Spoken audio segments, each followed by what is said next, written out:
Assalamualaikum. Lanjut dua video sebelumnya ya. Betapa itu yang skor HbA1c-nya udah membaik, 5, dikit gitu, masih amat bisa kena serangan stroke atau jantung. Ada tolan yang kena kasus kayak gitu ya, bukan cuma 1 atau 2 loh, tapi 3. Cuma beda dikit. Tapi 3 ini maksudnya handetolan ya. Kalau di luar sana tentunya masih banyak lagi yang lain. Yang kerosnya banget, itu dari perkeliruan gula karbo junk food dan healing yang nggak jalan optimal.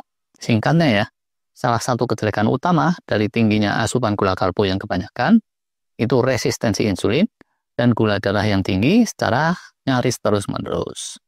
Udah puasa semalaman pun, besok paginya gula puasa tetap manteng di level tinggi. Nah, terus apa sih jeleknya gula darah yang meninggi kayak gitu? Salah satunya yang kemarin kita bahas, terjadi fenomena glikasi namanya, di mana sel-sel protein, sel-sel tubuh kita terus ketempelan glukosa gitu.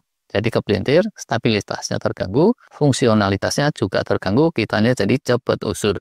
Nah, untuk mengukur tingkat glikasi ini, idealnya tiap-tiap sel protein di tubuh kita itu disampling, terus sampelnya masing-masing dicek, diukur. Tapi itu tuh susah, ruwet. Jadinya terus pakai aproksimasi yang dikenal sebagai pengukuran marka HbA1c, mengukur hemoglobin darah sebagai perwakilannya. Orang bilang itu jadi marka pengukur gula darah jangka panjang, tapi nggak panjang sekali, cuma sekitaran 3-4 bulan.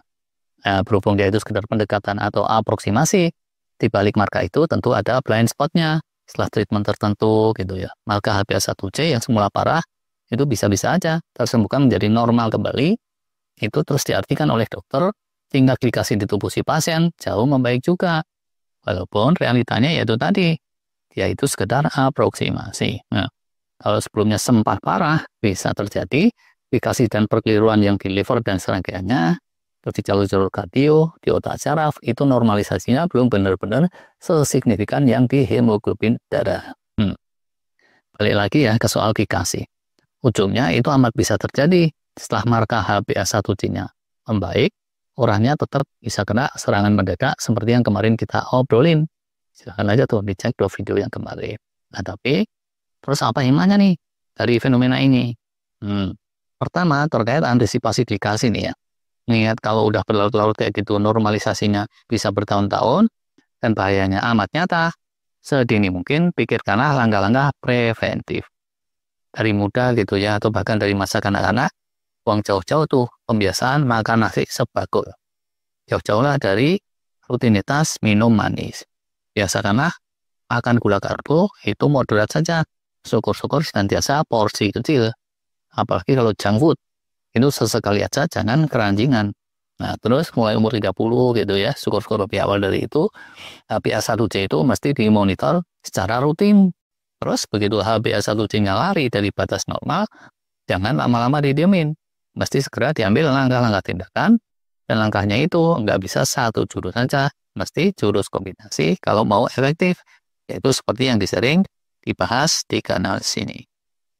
Keduanya jangan belum-belum a priori pada jurus sehat tertentu. Wah, gara-gara dia rendah gula karbo nih, atau gara-gara fasting, ujungnya malah stroke. No, jangan ujuk-ujuk menyimpulkan begitu tanpa pemahaman yang benar, karena ujungnya bisa misleading. Ke video kemarin kita tahu biang keroknya itu bukan si jurus sehatnya, tapi seringnya emang perkeliruan yang bertahun-tahun yang sebelumnya udah terjadi sebelum jurus itu dimainkan. Dan permasalahannya memang nggak bisa begitu saja menyingsing dengan cepat, perlu bertahun-tahun. Kata peribahasa nih ya, awak tak pandai menari, jangan terus dikatakan lantai yang terjepit. Ibaratnya kayak angkutan overloadnya Kang Jajang tuh. Pickup Grand Max mestinya berdaya angkut 1 ton, sama dia digojlok rutin ngangkut 2 ton lebih. Nah, di tahun ketiga terus dipinjemin nih sama ibu PKK ngangkut emak yang mau melahirkan. Pas sampai puskesmas, satpamnya bilang, "Widih, ini ibu-ibu bobotnya nggak karuan kali ya. Sasis mobilnya kok sampai bengkok." Lah, padahal yang bikin bengkok bukan si ibu-ibu PKK itu. 3 nih ya, kalau sempat HbA1c tinggi parah cukup lama, astagfirullah, kewaspadaan harus ekstra tinggi. Kencang terus, jangan kasih kendor sekalipun dengan treatment tertentu itu si HbA1c udah jauh menurun. Kalau parahnya udah 2 tahunan gitu ya, seenggaknya kewaspadaan ekstra perlu 2 tahun juga pasca membaiknya HbA1c. Sedangkan kalau parahnya itu udah lebih dari 2 tahun, Ekstra waspadanya perlu setidaknya 5 tahun tuh atau lebih. Waspadanya gimana? Nah, ini macam-macam. Pertama nih ya, secara pengelolaan stres pasti bagus. Nggak boleh terkungkung pikiran negatif atau stres negatif yang terus-terusan. Tidur juga mesti dijaga. Jangan gila-gilaan begadang, sok kepedean karena HbA1c udah menurun. Pengelolaan yang over itu juga bahaya maut. Kadang tuh ya tidur cukup pun bisa aja katanya terkendala oleh faktor U sampai Z macam-macam. Makan pun jangan overeating, jangan over snacking. Praktek fasting jangan dikasih kendor. Termasuk ini stres biokimiawi itu kalau makan nggak kejaga. Karena dia bisa bikin level inflamasi menggila. Radikal bebas juga menggila. Risiko jadi gak karuan. Terus jangan supermager. Itu juga risiko besar. Karena akan bikin metabolisme slow, bikin healing juga slow, buntutnya kemana-mana. Kalau bisa dibantu dengan suplemen-suplemen yang itu juga bagus, asal jangan salah tubruk. Ya itu deh, sekedar beberapa contoh.